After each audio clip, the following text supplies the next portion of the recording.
और राइट से चलिए अब बात करते हैं ओवरलोडिंग इन पैकेजेस क्या होता है। डिफाइनिंग मल्टीपल प्रोसीजर्स और functions with the same name inside the same package. मतलब आपने एक पैकेज बनाया, उसके अंदर आप एक से ज्यादा प्रोसीजर्स या तो एक से ज्यादा फंक्शंस सेम नाम के बना सकते हो, उसको हम लोग ओवरलोडिंग बोलते हैं। लेकिन आपके पास कुछ तो डिफरेंशिएटर होना चाहिए, क्योंकि नाम सेम है तो वो होता है पैरामीटर के बेसिस पे, जैसे कि लिखा है but with different parameter list. मान लीजिए आपने दो प्रोसीजर सेम नाम के बना दिए, ठीक है, लेकिन डिफरेंशिएट कैसे करोगे? या तो उनके पैरामीटर्स डिफरेंट टाइप्स के हो, लाइक डेटा टाइप्स अलग अलग हो, या तो नंबर ऑफ पैरामीटर्स दोनों के अलग हो। ओके सो ओवरलोडिंग हम लोग किन केसेस में यूज करते हैं, उसके लिए हमारे पास एक यूज केस है जो कि कह रहा है write a package to fetch employee details based on either employee ID और ईमेल। सिंपल सा एक चीज है, पैकेज बनाया, पैकेज में आपके पास प्रोसीजर होना चाहिए। और प्रोसीजर कैसे काम करेगा कि भाई उस प्रोसीजर में या तो मैं ईमेल आईडी दे दूं या तो एम्प्लॉय आईडी दे दूं, कुछ भी मतलब दे सकता हूं, लेकिन उसके बेसिस पे मुझे एम्प्लॉय आईडी फैच करके दो। ओके, इस यूज केस के लिए जो पैकेज हम लोग ने लास्ट सेशन में बनाया था EMP_PKG, उसी में हम लोग ऐड ऑन कर लेते हैं, क्योंकि एम्प्लॉय की डिटेल हम लोग फैच कर रहे हैं। ओके, सबसे पहले तो हमको एक प्रोसीजर बनाना पड़ेगा एम्प्लॉय की डिटेल को फैच करना या तो शो करने के लिए। तो सिंपली हम लोग एक प्रोसीजर बना लेते हैं, प्रोसीजर, और इसका नाम दे देते हैं शो EMP, मतलब शो एम्प्लॉय। लेकिन एम्प्लॉय की डिटेल हम किसके बेसिस पे निकालेंगे? ऑफ कोर्स हमको उसके लिए यूजर से एक इनपुट चाहिए पड़ेगा। ओके, या तो ईमेल आईडी या तो एम्प्लॉय आईडी। ओके, तो हमको इसके लिए एक पैरामीटर लेना पड़ेगा। तो हम लोग यहाँ पे दे देते हैं P_EMP ID। किस टाइप का पैरामीटर है? इनपुट। और इसका डेटा टाइप क्या होगा? नंबर। Okay, very simple. अब ये प्रोसीजर हमारा बन गया। अब इसका हम लोग डेफिनेशन भी दे देते हैं पैकेज बॉडी में। तो पैकेज बॉडी में आ जाते हैं। ओके, एक प्रोसीजर ऑलरेडी है, इसके नीचे हम लोग अपना प्रोसीजर बना लेंगे।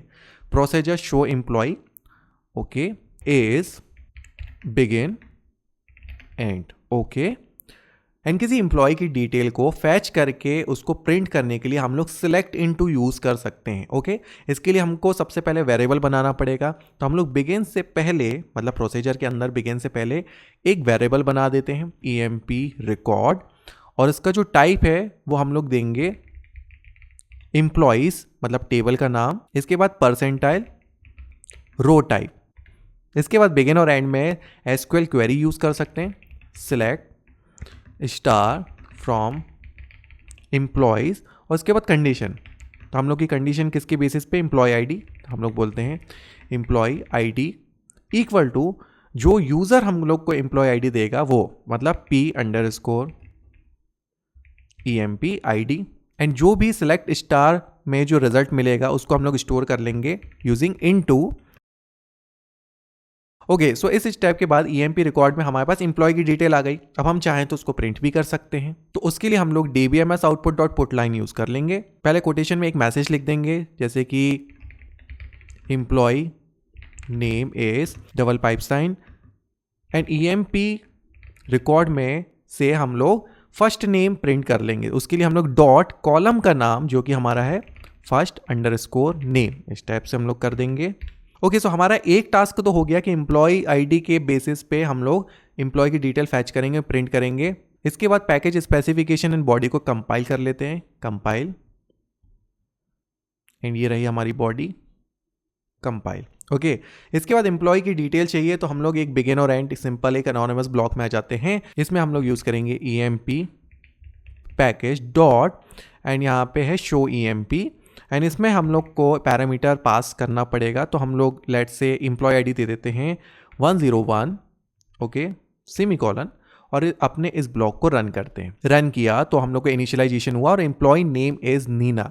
तो हमारे एम्प्लॉय की डिटेल मिल गई। लेट से हम लोग 2 यूज कर लेते हैं, 102 रन। सो आप देखोगे एम्प्लॉय का नाम लेक्स आ गया।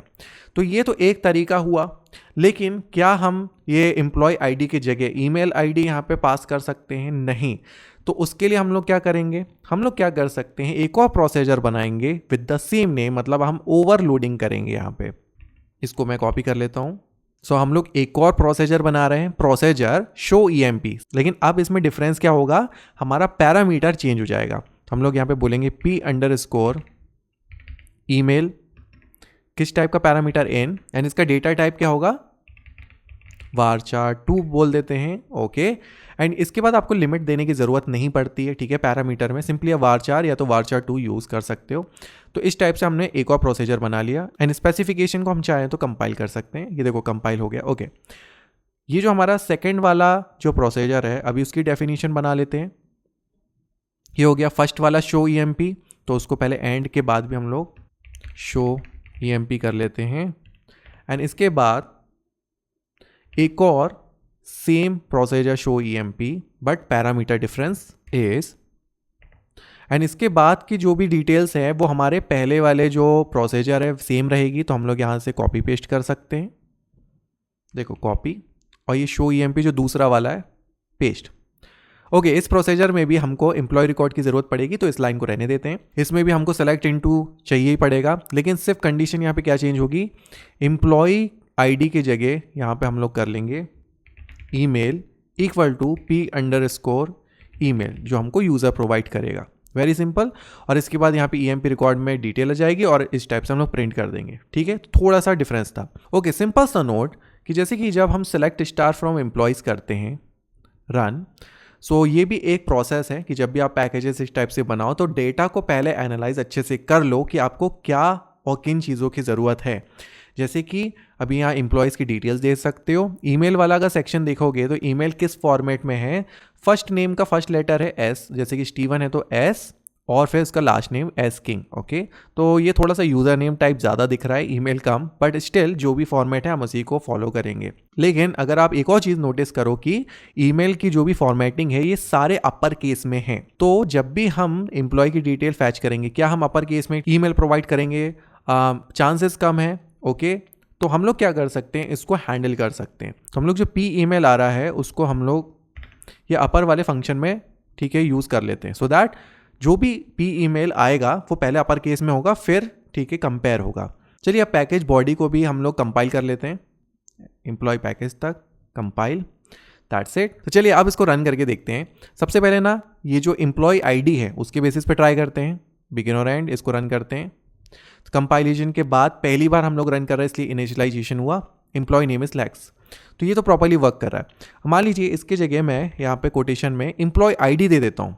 अब वो हम लोग को किस पैटर्न में देना है, लेट्स से एस किंग, ये हम लोग ने देखा था है ना डेटा में, तो इसको ट्राई कर लेते हैं, रन।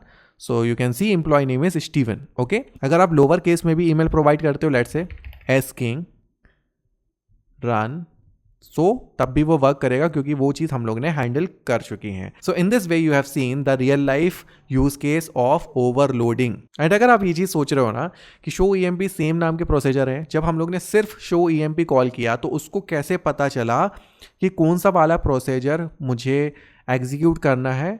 सो वो डिसीजन लेता है बेस्ड ऑन कि आप किस टाइप की वैल्यू पास कर रहे हो। अगर न्यूमेरिक करोगे तो ये ऑटोमेटिकली ये वाला प्रोसीजर रन करेगा। अगर आप टेक्स्ट, ठीक है, कोई पैरामीटर पास कर रहे हो तो वो ये वाला प्रोसीजर रन करेगा। So in this way overloading works. इसके अलावा ओवरलोडिंग का एक और तरीका है, जैसे कि आपने सेम नेम के प्रोसीजर बना दिए तो उसमें आप क्या कर सकते हो, पैरामीटर्स के नंबर डिफरेंट हो सकते हैं। जैसे कि पहले प्रोसीजर में सिर्फ एक पैरामीटर हो, दूसरे में 2 पैरामीटर हो, तो इस टाइप से भी आप डिफ्रेंशिएट करके ओवरलोडिंग कर सकते हो।